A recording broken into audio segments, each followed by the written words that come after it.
la temática de hoy, que es las 3G de las finanzas. ¿Por qué 3G? Porque hay 3 principios que quiero comentarles de los que yo he aprendido, de lo que yo he vivido y me he equivocado, y he ido a la palabra de Dios y Dios ha restituido. Mira, si yo les contara, tengo que ponerle un límite a esta prédica, porque si no estaría hablando horas de milagros que yo he vivido, milagros que primero vi, gracias a Dios, en mis padres, en personas conocidas, que observaba. Siempre de muy pequeño fui muy preguntón, decimos en mi país, preguntaba todo, el por qué, qué pasó, quería investigar. Y después me di cuenta que yo cometí muchas veces errores que podría haber evitado si en realidad hubiese ido a la palabra de Dios, si me hubiese guiado por lo que la Biblia enseña. Primera pregunta, ¿ahí ustedes la ven? Sí. ¿Por qué es tan importante hablar de finanzas en la iglesia? ¿Cuántos de acá creen que la palabra de Dios tiene mucho que enseñar acerca de finanzas? Ustedes tienen un privilegio realmente de hablar de finanzas, porque el pastor Claudio me ha dicho que por lo menos una vez al año se hace una serie de ciclos de finanzas bíblicas. Hay otras iglesias, quiero contarles, y por eso también nace mi anhelo de poder servir a la iglesia y a personas que no conocen a Cristo, que se acerquen a través del orden financiero, porque es un tema un poco tabú, a veces no se quiere conversar, es un tanto incómodo en situaciones, y en la iglesia se puede encontrar eso, pero no todas las iglesias lo hacen. Entonces también mi oración, si usted sabe que esto es algo concreto que se puede enseñar, también es algo que nosotros podemos enseñarle a otros. A ver, ¿cuál de las 3 alternativas puede ser la más cercana? ¿Quiero estudiar de las finanzas para tener más recursos? ¿Quiero estudiar de finanzas para hacerme un mejor mayordomo? ¿O quiero estudiar las finanzas para aplicar las enseñanzas que hay en la palabra de Dios? ¿Quién vota por la A, quién vota por la B y quién vota por la C? No quiero ponerlo en problemas. Son las 3. Podría ser muy feo que uno dijera, no, hay que buscar solo más recursos. Pero en realidad Dios es el dueño absoluto de todas las cosas. Y nosotros somos mayordomos. Y en esa mayordomía tenemos que aplicar los principios que Jesús enseñó. Toda la palabra de Dios desde el Génesis, en que primero Dios pone orden antes de empezar a crear. Antes de haber los milagros, hay un orden. En Génesis 1 estaba todo desordenado.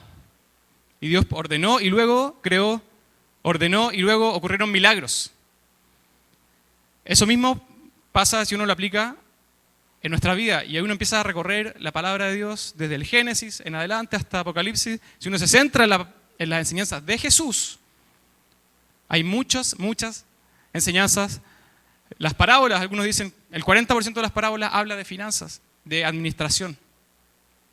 Otra pregunta dice, ¿con qué frase te identificas más? ¿Yo gasto cuando debo? ¿Yo gasto cuando puedo? ¿O yo gasto cuando quiero?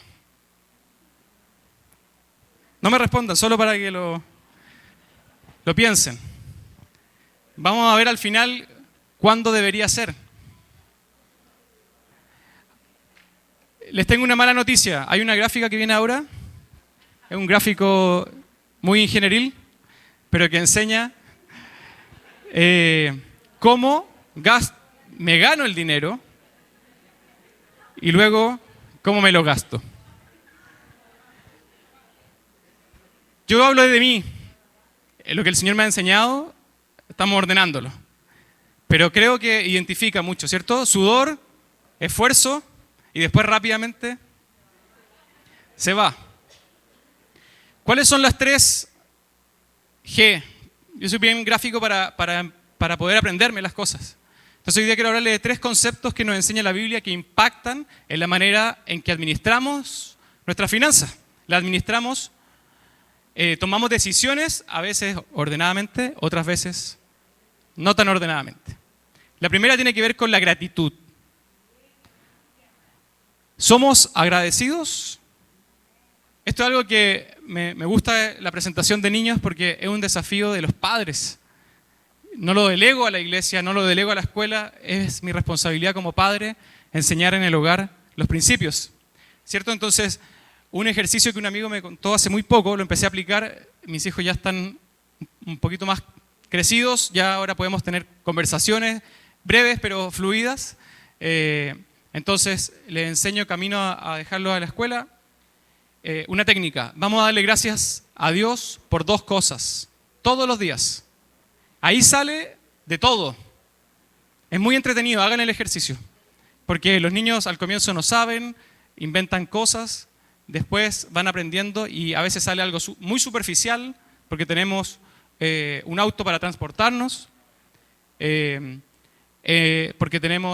tomamos una rica leche en el desayuno, otras veces cosas más profundas porque pudimos pasear. Uno de mis hijos siempre dice, porque tengo una mamá que me compra helado. En Chile se consume mucho helado, invierno y verano.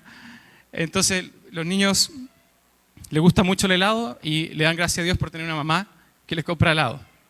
Entonces, ese ejercicio, todos los días, 2 cosas. En una semana, si lo voy a dejar de lunes a viernes, son 10 cosas. En el mes son 40. De repente las van repitiendo. A veces mi hijo al medio me dice que quiero decir solo una. Se pone como un poco flojo. Pero el ser agradecido despierta una mirada diferente. Porque uno empieza a valorar cosas que tal vez antes daba por sentado. Existen siempre, entonces nosotros usamos en mi país un nombre que se llama derecho adquirido. Eso ya está, entonces uno asume que siempre va a estar. Y uno pierde la sensibilidad. Y la palabra de Dios, hay tres pasajes que nos enseñan en Filipenses 4, los que quieran ir a la Biblia impresa, rayarla, subrayarla. Los que no está ahí, no sé si se lee bien, está un poco pequeño. Dice Filipenses 4, 12, sé vivir humildemente y sé tener abundancia. En todo y por todo estoy enseñado, así para estar saciado como para tener hambre, así para tener abundancia como para padecer necesidad. El ser agradecido tiene que ver con la humildad, con saber que hoy tengo algo que después lo podría perder, que hoy puedo tener un poco más o tal vez un poco menos, pero en todo puedo ser agradecido. Puedo ser agradecido por lo que me toca comer hoy o como lo que me toca comer mañana y puede ser muy distinto el escenario, pero debo ser agradecido. Hebreos 13:5 dice, sean vuestras costumbres sin avaricia. Vamos a hacer un test un poquito más adelante de algunos conceptos que nos pueden estar dañando esta gratitud. Sin avaricia, contentos con lo que tenéis ahora. Porque Él dijo, no te desampararé ni te dejaré. Puedo yo estar contento, que no significa que me estanque o que diga, ok, no voy hasta aquí nomás llego. No es un pecado querer crecer, querer avanzar, querer tener más, pero sí es mi corazón el que dice yo estoy contento con lo que tengo. No es una actitud mediocre, ni una actitud que quiera crecer poco o estancarse, sino que saber que lo que yo tengo ahora para administrar es lo que Dios me dio porque mi Padre es el dueño absoluto de todas las cosas. Primera Tesalonicenses 5:18 dice, dad gracias en todo, porque esta es la voluntad de Dios para con vosotros en Cristo Jesús. En medio de este pasaje de 1 Tesalonicenses 5, Él está dando instrucciones, recomendaciones a los de Tesalónica, y le dice, estén gozosos, oren sin cesar, no apaguen el espíritu. Y entre medio dice, den gracias por todo.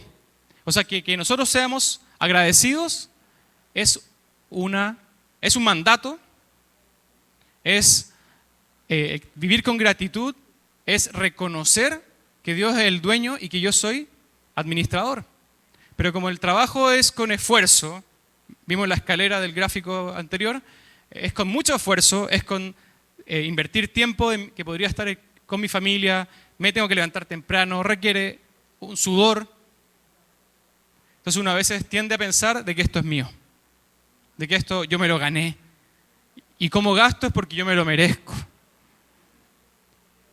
Pero el agradecer de que si yo hoy me levanto es por la gloria de Dios, porque podría dejar de respirar, podría perder las fuerzas para no ir a trabajar, podría ocurrir algo.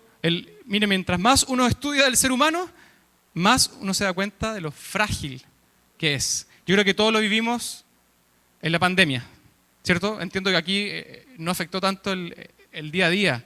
Yo vengo de un país donde fue muy restrictivo todo el mover de las personas, los permisos que había que sacar, y la manera en que la gente moría era tremenda, y uno dice, gracias por respirar.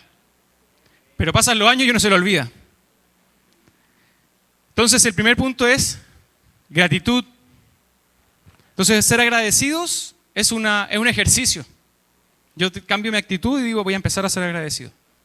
Pero a uno le pasa algo y no le gustó la comida y uno dice, esta comida que no me gusta.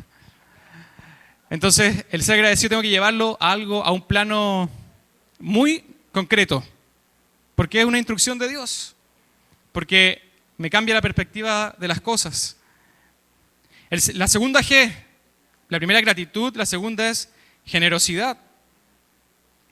Hechos 20 termina diciendo más bienaventurado es dar que recibir. ¿Cierto? Hechos 20, 35. Pero antes de eso, el versículo 35 dice, en todo os he enseñado que trabajando así se debe ayudar a los necesitados y recordar las palabras del Señor Jesús que dijo, más bienaventurado es dar que recibir. El ser generoso también es parte de Dios, es el dueño absoluto de todas las cosas y yo soy un administrador. Y aquí en la iglesia siempre aprendemos a ser generosos. Y siempre en otras iglesias, no en esta, se habla de el ser generoso. Cuando uno va a hablar de finanzas, los comentarios que yo escucho es uno se predispone a que van a hablar de que hay que apoyar la iglesia. Pero en realidad el ser generoso es reconocer a Dios primeramente, pero después reconocer al resto. La Biblia habla mucho de la generosidad, primero con Dios y después con mi prójimo, con los necesitados, con los demás, con los que están pasando por necesidad. Entonces a mí me gusta esta frase del dar como actitud de vida. Yo tengo que pensar, si quiero ser generoso, tengo que pensar en generosidades, dice la palabra. ¿Cómo? Pienso en generosidades, en algo concreto. Además de reconocer a Dios en mi diezmo y ofrendas, ¿cómo yo me voy a algo concreto con mi prójimo, con el que está más próximo, con el que está más cercano? Primeramente, con mi familia, con los cercanos, con los amigos. ¿Cómo puedo ser generoso con otros? Efesios 4 nos enseña que el que hurtaba no hurte más, sino que trabaje haciendo con sus manos lo que es bueno, para que tenga que compartir con el que padece necesidad. El tema de los robos, el hurto, tal vez podría ser una acción rápida para obtener un recurso, ¿cierto? Y en todas nuestras naciones eso está ahí desde el comienzo. Y eso no va a cambiar, pero la solución está en la palabra de Dios. Dice que el trabajo, yo no puedo pedirle a Dios, ayer hablábamos con los hombres, yo no puedo pedirle a Dios si tengo que trabajar o no. Porque la Biblia enseña que es necesario trabajar. Que el que no quiere trabajar, que no coma. ¿Cierto? Entonces, yo no puedo preguntarle eso a Dios porque ya está escrito. Pero sí puedo pedirle dirección en qué trabajar, pedirle a Dios un trabajo con ciertas condiciones que necesarias con mi experiencia, con lo que yo puedo aportar en la sociedad. Esas oraciones Dios las escucha. Dios responde en su tiempo según también el corazón. Pero el objetivo no es para saciarme, no es para suplir ciertas necesidades que yo tengo, sino para compartir también, o sea, no es solo para eso, sino que para compartir con los demás. No es fácil estar pensando en compartir con otros cuando siento que mi satisfacción no está completa. Entonces, ¿de qué forma podemos, de qué manera podemos solucionar eso?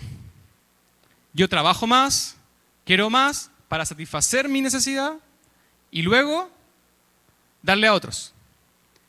El tema es que les tengo que decir algo. Mi necesidad, supuesta necesidad con comillas, es algo móvil, se va corriendo. Yo voy logrando llegar a estar satisfecho y luego uno quiere un poco más. Entonces nunca voy a poder ser generoso porque el estar lleno en mi satisfacción nunca se cumple. Y eso nunca va a pasar. Porque el ser humano es así. Entonces yo necesito ser transformado, como dice Romanos 12, para que yo pueda diferenciar en lo que es necesario para mí y lo que es un adicional, un lujo, un gusto. Si no, nunca voy a poder ser generoso con el otro. Y una manera práctica de arreglar esto tiene que ver con que yo decida desde un comienzo, dentro de mi orden presupuestario, yo diga cuánto voy a dar, cuánto voy a ahorrar y luego cuánto voy a gastar. Porque si yo lo hago al revés, me voy a gastar todo. O sea, es inevitable. Y no tiene que ver con cuánto gane, porque si yo gano 100, 200, 300, siempre va a haber una oportunidad de gastar más porque estamos en un sistema económico que funciona, que donde el consumismo es muy fuerte y el modelo funciona como un consumo. Entonces siempre va a haber algo adicional, algo que puede ser atractivo aparentemente para suplir mi necesidad. Pero si yo desde el comienzo logro generar ese espíritu de generosidad a través de ir a la palabra de Dios y que Él transforme mi mente, entonces yo digo, ok, aparto todo lo que voy a ahorrar, todo lo que voy a dar y luego lo que voy a gastar. Y esto puede ser algo que tiene que ser analizado familiarmente. Es decir, en mi presupuesto familiar, decir, ok, esto es lo que vamos a ahorrar todos los meses y esto es un ejercicio que no tiene que ver con el número, tiene que ver con la actitud. No importa, si no ahorramos, el momento para ahorrar es ahora, aunque sea un monto pequeño, definir un monto fijo o un porcentaje de los ingresos, pero tiene que ser antes de ponerse a gastar. Si uno recibe el sueldo en mi país en los días 30, entonces ese día uno tiene claro cuánto va a ser de ahorro, cuánto va a ser para dar a otros. Yo defino cuánto es lo que dentro de nuestro presupuesto podemos estar dispuestos a dar. Y en ese dar, organizamos cuánto es a la iglesia, cuánto es a mi familia, cuánto es voy a guardar un fondo para tener, por si alguien necesita. Mire qué gesto más planificado para hacer el bien. Es decir, no sé todavía quién, pero voy a tener siempre un monto disponible.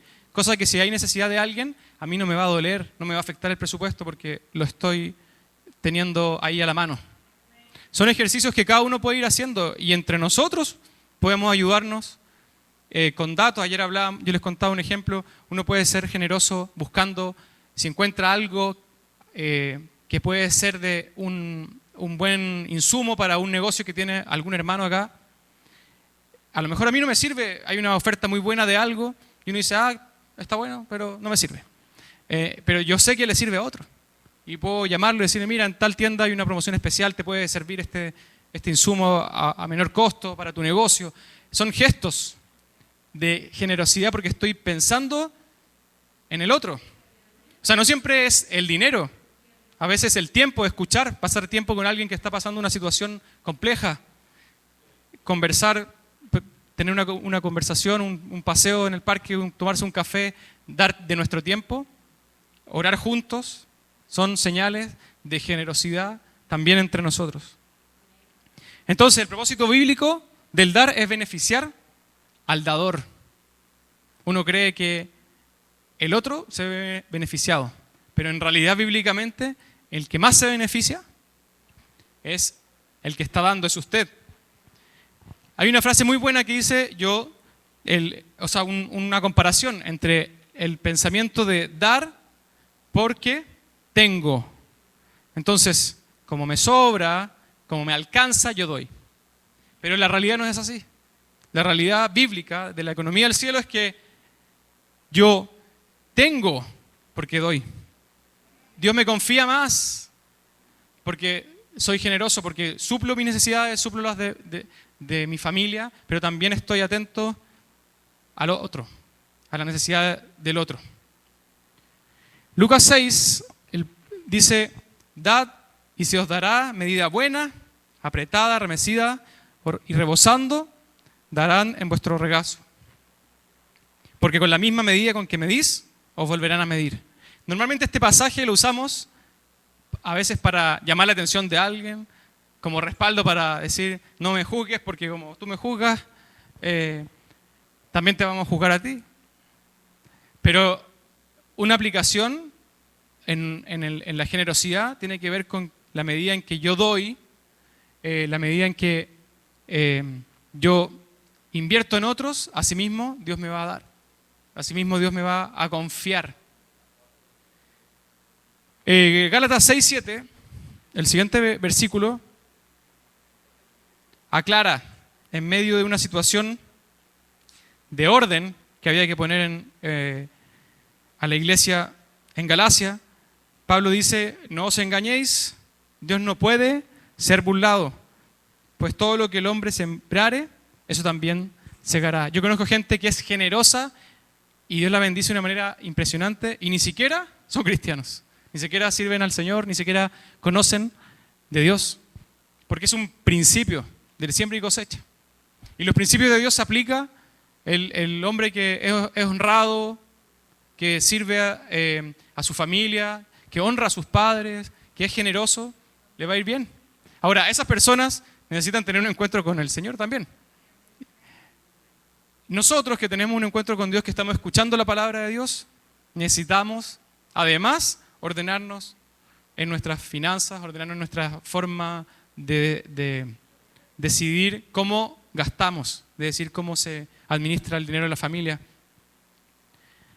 Entonces vimos, el primero que era ser agradecido, ¿cierto? La G de gratitud.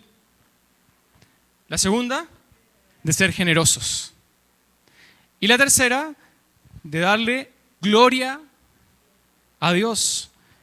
Esto de darle gloria a Dios, ¿qué puede tener que ver con las finanzas? Porque Mateo 6 lo resuelve todo desde el corazón. Y aquí vamos a ver que el gran problema de las finanzas es del corazón.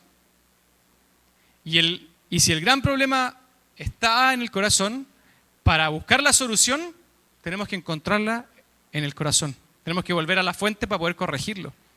No sirve de nada si me falta algo, entonces solo trabajar más para tener más ingresos. Esa sería la solución parche, la solución superficial, no la solución desde el origen. Mateo 6, 21 dice, porque donde esté vuestro tesoro, allí también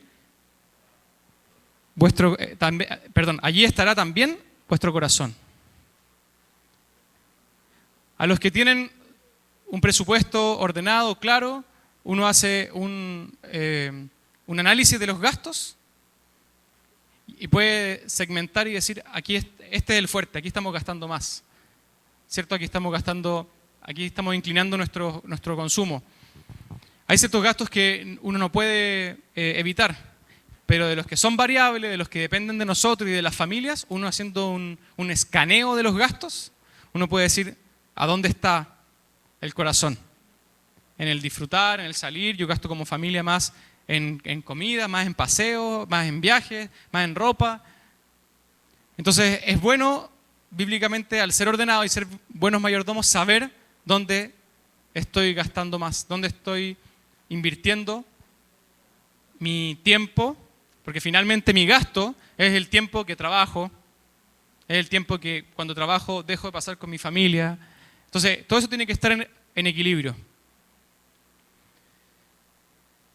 Ahí mismo en Mateo, cuando vemos todo este sermón, Mateo del 5 al 7 es un sermón de la vida. O sea, Mateo, el sermón del monte uno podría escribir libros y libros de cómo aplicar cada uno de los principios que Jesús dejó.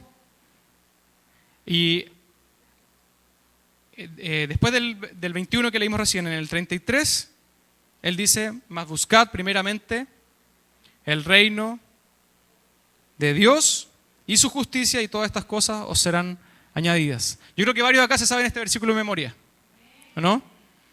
Pero lo difícil que es llevarlo en la práctica, en lo cotidiano. Mas buscad primeramente el reino de Dios y su justicia. Yo me podía levantar temprano, hacer cosas del trabajo. Cuando tenía que, en trabajos anteriores, me movía mucho dentro de mi país, de Chile, y madrugaba a veces por tomar un bus, un avión, transporte. Y en los primeros años muy motivado, cuando estaba estudiando, lo único que quería era trabajar en un lugar que fuera con mucho movimiento, en terreno. Y Dios me regaló ese anhelo. Después de los par de años ya estaba agotado porque me movía demasiado. Entonces me levantaba temprano sin problema porque estaba con esa motivación del trabajo. Pero en realidad, ¿cuánto me costaba levantarme temprano para orar? Y acá dice, buscad primeramente el reino de Dios. Entonces, qué difícil es priorizar por buscar a Dios.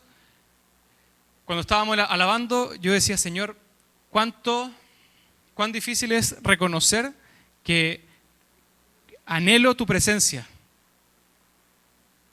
Porque a veces buscamos a Dios por los beneficios. No por el dador de los beneficios, sino que por los beneficios. Es sumamente complicado porque nuestra agenda, nuestras prioridades son tan volátiles, las cambiamos tan fácil porque no buscamos primeramente el reino de Dios y su justicia. El pasar tiempo con Dios, el disfrutar de su presencia, nos garantiza que todo lo demás va a ser añadidura. Dios lo va a añadir, lo va a traer. No se trata de que yo ore entonces todos los días y no vaya a trabajar, ¿cierto? Porque tengo que cumplir toda la palabra de Dios, no solamente unas cosas. Eso tengo que tener en equilibrio. Pero ese orden, ¿a quién le es fácil? Es difícil ordenarnos así, ¿cierto? Pero vamos a ir a ver cuál es la raíz del problema. Solamente por un tema de tiempo no vamos a ver en detalle los versículos, pero hay 8, ahí en la siguiente lámina, hay 8 problemas que están arraigados en nuestro corazón. Aquí nos vamos a poner un poco pesados, decimos en mi país. No sé cómo decirlo acá, aquí me van a querer sacar. Pero yo no quiero que usted me los diga, solo que enumere cuántos tiene. Porque yo creo que son entre 6 y 8. No. En el ser humano, no quiero juzgar a nadie porque estamos todos trabajando con nuestro corazón, que es engañoso y perverso. Entonces, es solamente para desnudar al diablo y decir, estos son los problemas que hay en mi corazón, pueden haber más. Pero específicamente en el mundo de las finanzas, estos 8 son sumamente comunes. El materialismo es que yo quiero llenar con lo material, que hay cosas que necesito, pero quiero sobrellenarme por alguna carencia, por algo que no tengo resuelto, por algo que quiero demostrar. La codicia es que quiero siempre más. Además, lo quiero rápido, porque uno puede ir creciendo, puede tener planes de avanzar, pero el codicioso lo quiere mucho y quiere rápido. El ambicioso quiere... el de la codicia lo quiere respecto a lo que siempre quiere más, y el ambicioso lo quiere muy rápido. Entonces se pueden mezclar. Uno puede tener la acumulación de estos problemas. El avaro es el que tiene miedo a perder lo que ya tiene. Entonces, esto me ha costado, vi siempre a mi padre trabajar, yo trabajo duro, entonces tengo un miedo a perder lo que ya he logrado. La envidia es eso que nace porque el otro lo tiene. El que no estaba en mi radar cambiar el auto, pero vi al otro que llegó con ese auto nuevo y entonces, ¿por qué lo logró él y yo no? A lo mejor para mí no es importante los autos, pero se despierta ese anhelo que no estaba en mi presupuesto ni en el tiempo de ahora. El engaño, algo que aborrece Dios, es la balanza desajustada, ¿cierto? Que no seamos justos, que engañemos a otros. Una cosa es el marketing y otra cosa es el engaño. Yo puedo vender algo espectacular, pero otra cosa es engañar a mis clientes o engañar a alguien en el tiempo que se trabajó o en el costo de un servicio. La injusticia, cuando yo quiero que todo sea a favor mío sin importar al otro. No ser justos en los cobros, no ser justos en los tiempos. Y la mentira. En los negocios y en la administración, tal vez estos últimos tres, engaño, injusticia y mentira, es muy común, pero no lo conversamos, no lo hablamos, porque estamos acostumbrados a vivir así, porque así fuimos enseñados. En mi país el tema, por ejemplo, de los impuestos, uno va escuchando técnicas para pagar menos. Hay cosas que están permitidas y que se puede hacer, pero hay otras cosas que son incorrectas, que no están permitidas y que de alguna forma el sistema lo permite y la gente se aprovecha de eso. Eso es engaño, injusticia, mentira.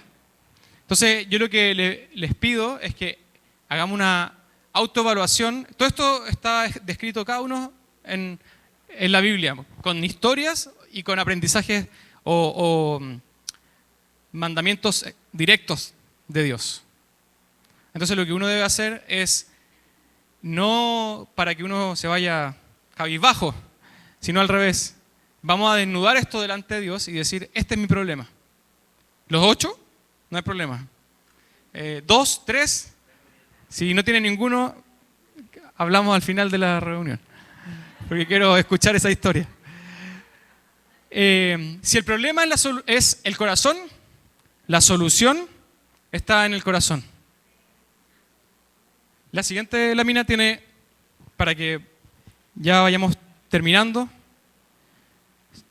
David, después de equivocarse muy, muy profundamente, en el Salmo 51 le hace una oración que es hermosa porque muestra la vulnerabilidad que uno puede tener delante de Dios. Y decir, si acá está el problema en mi corazón, en vez de esconderlo, que es la reacción natural. Desde el Génesis, cuando Dios le pregunta a Adán, entonces hubo vergüenza, hubo culpa y la reacción natural es esconderlo. Pero la idea delante de Dios, de un Dios que perdona, como cantábamos la canción, Rey que perdona, multitud de errores, entonces yo me inclino, vengo, te pido perdón y voy a la raíz del problema, porque lo presento, lo transparento. Y David lo hizo, se arrepintió y tuvo una plegaria, tuvo un clamor pidiendo perdón. Y en el versículo 9 dice, esconde tu rostro de mis pecados y borra todas mis maldades. Crea en mí, oh Dios, un corazón limpio y renueva un espíritu recto dentro de mí. O sea, tenemos esperanza, aunque yo tenga los 8 pecados, tenemos esperanza si hoy me presento delante de Dios. El Espíritu Santo es el único que puede obrar ese acto de arrepentimiento en mi corazón. El único que me puede hacer ver de que hay pecado en mí, porque en la oración de David no fue esconde tu rostro de mis pecados si los encuentras. O borra todas mis maldades, o borra, si es que encuentras una maldad, bórrala. Sino que Él asume que hay una maldad, que hay un error, que hay un pecado, y voy delante de mí y le digo, Dios, crea en mí un corazón limpio. Proverbios 4 enseña, hay un pasaje, siempre hablo de los pasajes famosos, si hay ciertos pasajes que han tomado cierta fama en la vida cristiana, ¿cierto? Y Proverbios 4:23 es muy famoso. Yo, cuando veo una Biblia así como esta, yo digo, wow, ahí hay meditación de la palabra de Dios, querer extraer todo ese conocimiento que está para poder llevarlo a la práctica. Hoy en día las Biblias digitales también permiten que uno subraye, que uno destaque. Y algo que yo siempre recomiendo a los que les gusta el papel, a mí me encanta con papel, tener la Biblia rayada. Yo fui educado en la idea de que los libros no se rayaban porque pasaban también para los hermanos siguientes en el colegio, que era parte de las finanzas del hogar. Pero después descubrí que el placer que había en rayar los libros, en destacar lo que a uno le llama la atención. Entonces, hay otros que deciden no rayar los libros porque es como, ahí está un libro escrito por ese autor y hay que respetarlo. Pero la Biblia yo la recomiendo, ráyela, subráyela, póngale sticker, colores, todo lo que pueda. Dice el versículo 20 de Proverbios 4, Hijo mío, está atento a mis palabras, inclina tu oído a mis razones. No se aparten de tus ojos, guárdalos en medio de tu corazón, porque son vida a los que las hallan y medicina a todo su cuerpo. Sobre toda cosa guardada, dice el 23, guarda tu corazón, porque de él mana la vida. O sea, si yo pudiera decir cómo arreglo este problema que está en el corazón, es atacando al corazón, atacando con verdad, cambiando las mentiras con las que fui educado, enseñado. No todo lo que me enseñaron está mal, tengo que pasarlo por el filtro de la palabra de Dios y decir, esta forma de vivir, de administrar, de gastar que estaba en mi familia, yo la tengo que pasar por la palabra de Dios, tomar lo bueno, quedarme con lo bueno y lo malo, cambiarlo, transformarlo a raíz o a la luz de lo que la Biblia enseña. ¿Les parece si oramos? Y le pedimos a Dios que, así como David reconoció en el Salmo 51, después en el Salmo 139, dice, examíname, oh Dios, y conoce mi corazón, pruébame, y conoce mis pensamientos. Imagínense la valentía de querer que Dios pruebe tus pensamientos.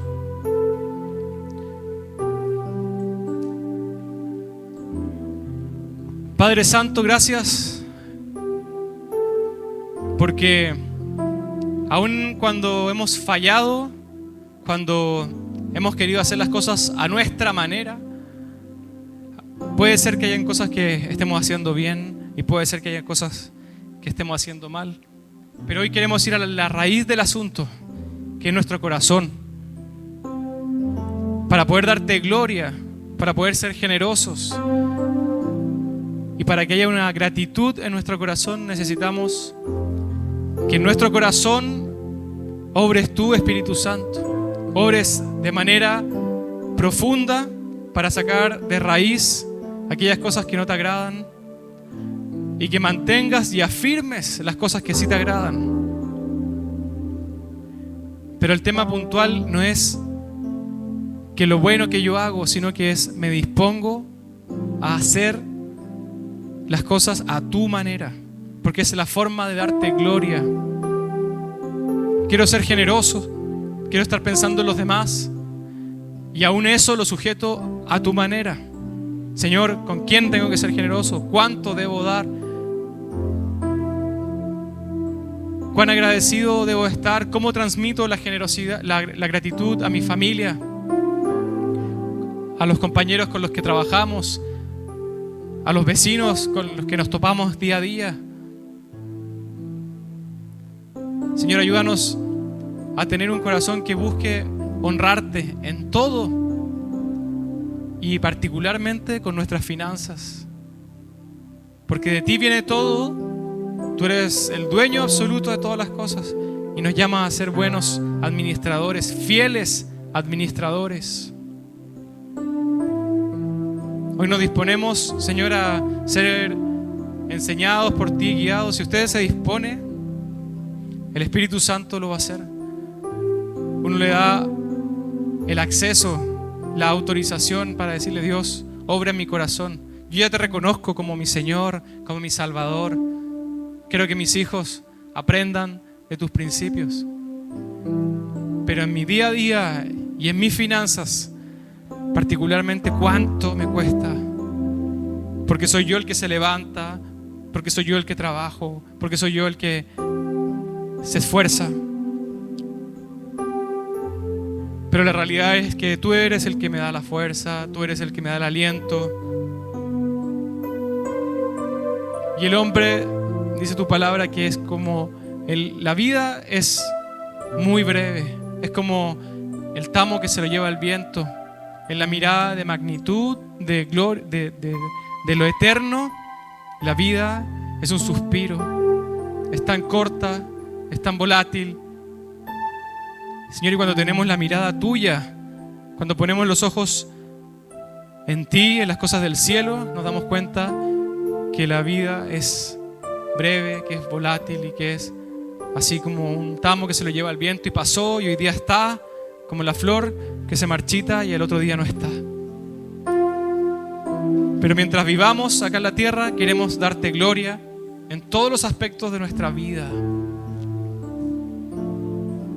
Ayúdanos, Padre Santo. Ayúdanos, Espíritu Santo. Porque solo no podemos, porque en este mundo, en el sistema del mundo, es muy difícil. Pero guiados por ti, tenemos el poder, la dirección, la sabiduría del cielo para vivir la vida conforme a lo que tú quieras que vivamos mientras estemos en esta tierra. Te alabamos, Padre, te adoramos. Y sana tú nuestro corazón de todos estos pecados que podemos confesarte ahora. Donde usted está, puede confesarle los pecados más notorios que tal vez usted se haya dado cuenta hoy, para que Él obre sanidad, restauración, perdón. Gracias porque tú eres el que perdona todas nuestras ofensas y nos restauras, Señor.